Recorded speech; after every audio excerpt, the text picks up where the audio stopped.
Film fans of YouTube, hello and welcome back to the channel. My name is Josh, your Movie Apprentice, and I have just seen Top Gun Maverick, and this is exactly how you make a legacy sequel. Pete Maverick Mitchell is brought back to Top Gun to train a young batch of Top Gun graduates to take part in a dangerous mission that is deemed near impossible, and one of them students just happens to be the son of his late great friend Goose. So, this is a movie where, with legacy sequels, you expect a cash grab, something cheap. Doesn't have to go too deep. It cashes in on the name value.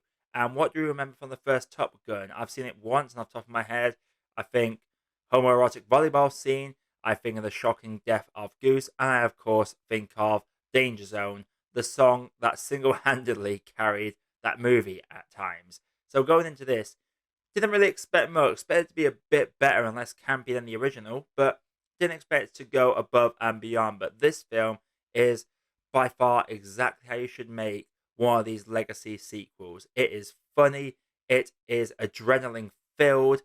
It is emotional. There is so many things about this film that are just purely fantastic.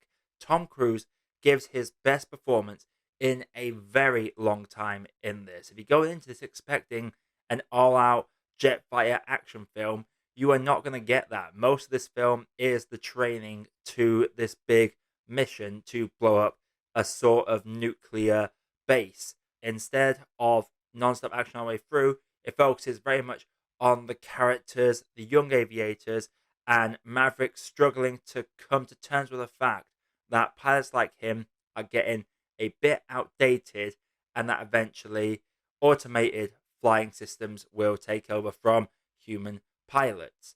Tom Cruise sells this expertly. He is cheeky, he is charming, but whenever he has to sell the big dramatic moments and the emotional moments, he does a lot of acting with his face that just sells what a million words could not, and he is fantastic in this. But that is only because he is carried by the other half of this dynamic between him and Rooster, played expertly by Miles Teller, who's, quite frankly, feels like he's gone off the grid a lot since Whiplash. I don't know what films he's been in since that. I have to go back and check what he has been in. But this guy deserves more big projects. It was great to see him come back into this, and he really sold the idea of him being Goose's son. He is easily recognizable as possibly being a blood relative of him, and the tension between him and Tom Cruise in this is absolutely brilliant. John Hamm plays one of the generals in this, and as per usual, generals are not a big fan of Maverick, and they make it known quite early on. And he is one of those by the books sort of generals. I wouldn't say he's really an antagonistic force in this, more so he's just a by the book man. He just wants to get the mission done and cares less about the pilots that are piloting these missions. John Hamm's character goes into this expecting to lose people potentially, whereas Maverick is committed to not only succeeding in the mission, but bringing these people home alive. Val Kilmer as well returns briefly as Iceman, and he's mostly in this film via text messages with Maverick. When these two do meet in person, it is built up really well and is one of the most emotional scenes I have seen in any blockbuster. This is a scene that, without spoiling anything for it, it is emotional and funny in the best way possible. And I love how it doesn't do a Creed thing where it's like, who is the better one? It's very much, they still have that camaraderie, they still have that banter between each other, and they have that strong friendship that you can tell has been built up over the many years in between movies. And let's talk about the jet fighter sequences. Some of the things they do with the cinematography, showing these fighters in action, is outstanding. They make what is generally chaotic situations very easy to follow. I have to praise every single bit of action within this movie. It lays out exactly the gravity of how hard this mission is going to be. It really sells the effects of the G's that weigh on these pilots' shoulders and, well, their whole bodies, really. I don't think many people can truly appreciate how many G forces pilots like this go through on a regular basis, and the actual effect it does take on the human body. It's something we get told about, but it's not something we can really comprehend. And this film does a great job of showing the strain that these pilots are put under. And I have to give the film huge marks for that. Jennifer Connelly plays the love interest in this, and I will say the love interest in this is definitely more interesting than the first one. I feel like I will remember this character more. I will say it was probably one of the weaker elements of the film for me. They definitely had history together, and there's that little already existing banter between the two, and the chemistry was easy to buy, and I could really enjoy where this relationship goes. But every time that those two are together on screen, and while I appreciate they were trying to give Maverick something to hold on to, so he's not just a fighter pilot, he actually has something to go down for, I still wanted them to always go back to him training these pilots, because that's what we were focused on. And they give us a great little cast of the pilots. There are 12 pilots in total. And then one of my small gripes with the movie is, out of the 12 pilots, only 5 or 6 of them actually get any sort of naming or screen time or development. The rest of them are purely there as background characters, which I can understand. The mission is he's supposed to train the 12 of them, but only pick 6 to take out the mission and have the rest on reserve. So it's obvious which ones are going to be the ones carrying out this mission.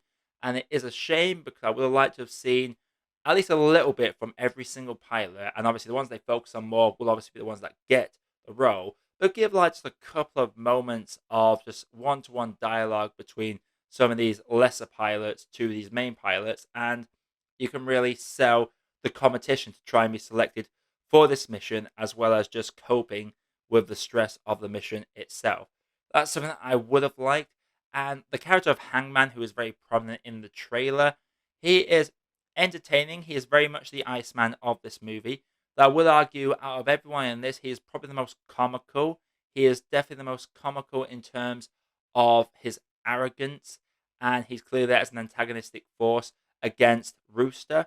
And they seem to have the dynamic of Maverick and Ice in the original one, right down to development and just how it focuses on these two characters.